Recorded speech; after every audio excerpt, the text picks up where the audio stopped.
ತಹಶೀಲ್ದಾರ್ ನಗರದ ಸ್ಕೈಲೈನ್ ಶಾಲೆಯಲ್ಲಿ ವಿಜ್ಞಾನ ವಸ್ತು ಪ್ರದರ್ಶನವನ್ನು ಹಮ್ಮಿಕೊಳ್ಳಲಾಗಿತ್ತು.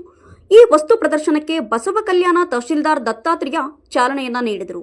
ವಿದ್ಯಾರ್ಥಿಗಳು ವಿವಿಧ ಮಾದರಿ ನಿರ್ಮಿಸಿ ಚಿತ್ರಪಟಗಳ ಮೂಲಕ ವಿವರಣೆಯನ್ನ ನೀಡಿ ಗಮನವನ್ನು ಸೆಳೆದರು.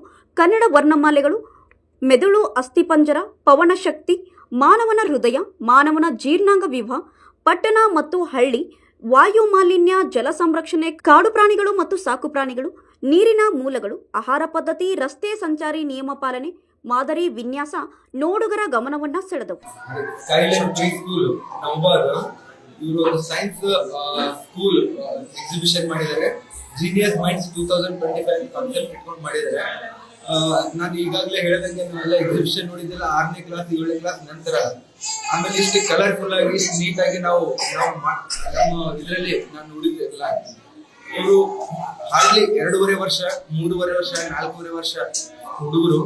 ಅವರು ಏಜ್ ಅಲ್ಲಿ ಒಂದ್ ಕಡೆ ಕೂರೋದೇ ಕಷ್ಟ. ಇವರು ಅಂತವ್ರು ನೀಟಾಗಿ ಅವ್ರವ್ರ ಪ್ಲೇಸಿಗೆ ಕೂತ್ಕೊಂಡು ಅವ್ರ ಪ್ರಾಜೆಕ್ಟ್ ನೇಮ್ ಏನು, ಆಮೇಲೆ ಆ ಪ್ರಾಜೆಕ್ಟ್ ಡೀಟೇಲ್ಸ್, ಅವ್ರ ಹೆಸರು ಮತ್ತು good morning, thank you, welcome ಎಲ್ಲ ಹೇಳಿ ಮಾಡ್ತಾ ಇದ್ದಾರೆ.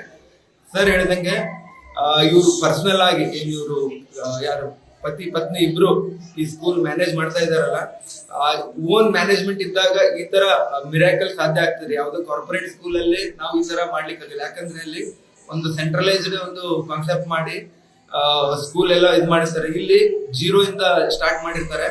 ಆಮೇಲೆ ಅವ್ರಿಗೆ ಏನ್ ಬೇಕು ಚೇಂಜ್ ಮಾಡ್ಕೊಳ್ಳಿಕ್ಕೆ ಅವ್ರಿಗೆ ಇಂಡಿಪೆಂಡೆನ್ಸ್ ಇರ್ತದೆ. ಇವರಿಗೆ ಈಗಿನ ಜನರೇಷನ್ ಅಲ್ಲಿ ನಾವು ಎಜುಕೇಶನ್ ಕೊಡ್ಬೇಕು ಅಂತಂದ್ರೆ ಈ ತರ ಆಕ್ಟಿವಿಟೀಸ್ ಮಾಡ್ಲೇಬೇಕಾಗುತ್ತೆ.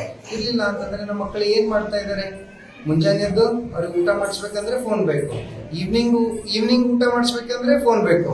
ಅವ್ರಿಗೆ ಏನಾರ ಒಂದು ಬಿಸಿ ಇದ್ದೇವೆ ಅಂತಂದ್ರೆ ಅವ್ರು ಏನ್ ಮಾಡ್ತಾರೆ, ಆ ಬಿಸಿ ವರ್ಕ್ ಅಲ್ಲಿ ಸ್ಕೂಲಲ್ಲಿ ಕೊಟ್ಟಿರೋ ವರ್ಕ್ ಆಗಿರ್ಲಿ, ಮನೆಯಲ್ಲಿ ತಂದೆ ತಾಯಿ ಕೊಟ್ಟಿರೋ ವರ್ಕ್ ಆಗಲಿ, ನಾವು ಅವರಿಗೆ ಬಿಸಿ ಇಕ್ಕಿದೆ ಅಂದ್ರೆ ಅವ್ರ ಮೈಂಡ್ ಡೆವಲಪ್ಮೆಂಟ್ನು ಹಾಗೆ ಆಗುತ್ತೆ, ಮತ್ತೆ ಅವ್ರ ಕರಿಕ್ಯುಲಮ್ನಲ್ಲೂ ಅವ್ರು ಬಹಳಷ್ಟು ಗ್ರೋತ್ ಆಗುತ್ತೆ.